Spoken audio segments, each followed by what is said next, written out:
In this video, we're going to talk about expected value. So the expected value, or the expectation, determines the expected result of an experiment or business venture in the long run. In other words, if you do the experiment over and over and over again, what is the mean? So let's calculate the following example.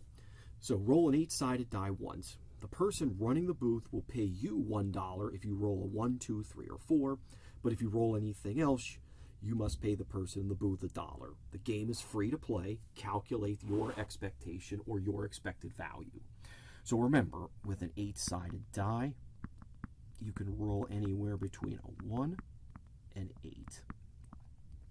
So what can happen? Either you would win or you lose. So let's talk about the winning. Well, what's the probability that you would actually win? Well, if you roll a 1, 2, 3, or 4, you win $1. So that's 4 out of 8. And the profit here, or the amount of money you would win, is $1. Or statement, I'm going to add, what's the probability you're going to lose? Well, if you roll a 5, a 6, a 7, or an 8, you lose. So that's 4 out of 8. And you would owe $1 to the person. So let's multiply. So here, the expected value, or your expectation, is 0. This is what is considered a fair game, since the expected value, or the expectation, is 0. So the expected value formula, E is equal to P1A1 plus P2A2 plus ... plus P of n A of n, where P1 through Pn is the probability that that particular scenario will occur, and A1 through An is the net amount won or lost when that particular event occurs. All right, let's take a look at an example. Suppose a Chicago concert is coming to Citizens Bank Park in Philadelphia. Suppose that 43,600 people will come if it doesn't snow, and 26,600 people will show up if it does snow. There's a 20% chance it will snow the day of the concert. Determine the expected value. Well, first of all, 20% chance it's going to snow. So quickly, 100% minus 20%. That means 80% chance it won't snow. So either it will snow or won't snow. So let's start with the snow. The probability it will snow is 20%. So I'm going to change that to a decimal. I'll write this on the side. 20% is the same thing as 0.20, which is the same thing as 0.2. And how many people do we expect to come to the concert if it snows? Well, that would be the 26,600. Or we'll add the probability it will not snow. That's 80%. That's the same thing as 0.80, which of course is the same as 0.8. And how many people would come if it doesn't snow? That would be 43,600. So for us then, 2 tens times 26,600, that gives me 5,320. 8 tens times 43,600 is 34,880. Add those together. We would expect 40,200 people. So I'm going to write the interpretation on what it means in the context of this problem now. With these weather conditions, we would expect an average of 40,200 people attending the concert.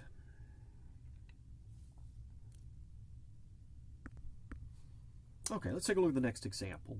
Suppose there's a raffle to raise money for cancer research. One ticket costs $5, where there are 2 first-place prizes of $1,000, 5 second-place prizes of $100, and all other tickets will lose. There are a total of 1,000 tickets that can be purchased for this raffle. Calculate the expected value of buying 1 ticket. What's the expected value of buying 6 tickets in this raffle? So what can end up happening in this case? You will win $1,000, or you win $100, or you lose. All right, so let's talk about the expected value. Well, what's the probability that you're going to win $1,000? Well, there are 2 first place prizes out of 1,000, so that'll be 2 over 1,000. Now, what is your profit here going to be? Well, here this is not a free game, so it would be what? 1,000 minus the $5 to play. Your profit would be $995. So that's what we'll put here. Or is plus. The probability you're going to win $100, there's 5 of those winning tickets out of 1,000. Again, this is not free, so it would be 100 minus 5. That's 95. That would be your profit. Now, you lose. There's 2 plus 5. There's 7 winning tickets, so 1,000 minus 7 tells me there's 993 losing tickets. Remember, the game is not free. You would lose $5 here. Okay, so let's simplify.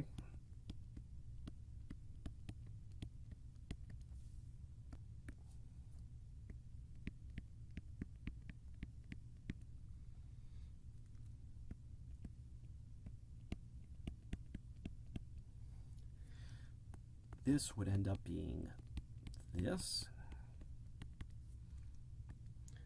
which is this. So the idea is going to be every time you buy a ticket, you will be expected to lose $2.50, which is not good for your wallet. Let me write this out in a sentence now. Every time you play this game, you'll be expected to lose $2.50 per game.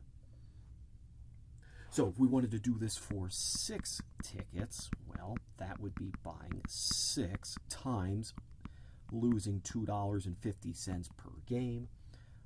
You would be expected to lose $15 for every 6 tickets you buy. Okay, next example. Suppose we have 25 cards. Professor King plays a game with his students. If a student picks an ace, then the student wins $25. If the student picks a red queen, then the student wins $50. If the student picks any other card, then the student loses. The game costs $1 to play. Calculate the expected value for the student selecting one card. Who profits from this game? Justify your position. Assume all aces and red queens are in the deck of 25 cards.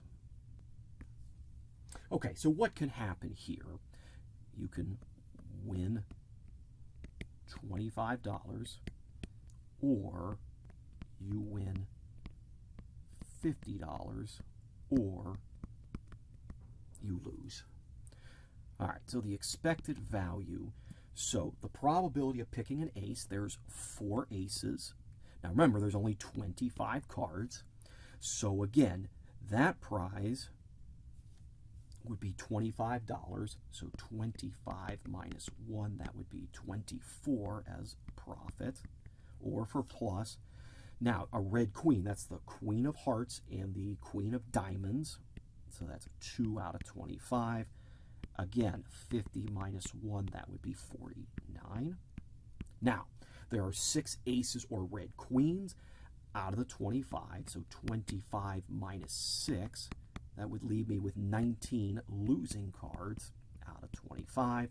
And of course, you would be down $1. So let's do the math here.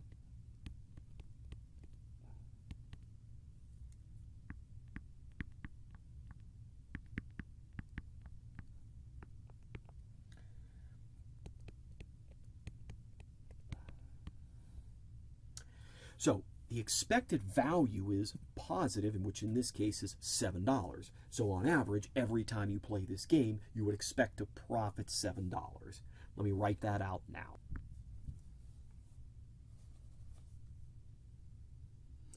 Now, who profits off of this? Well, because the student's expected value is positive, the student would profit. Let me write that out now.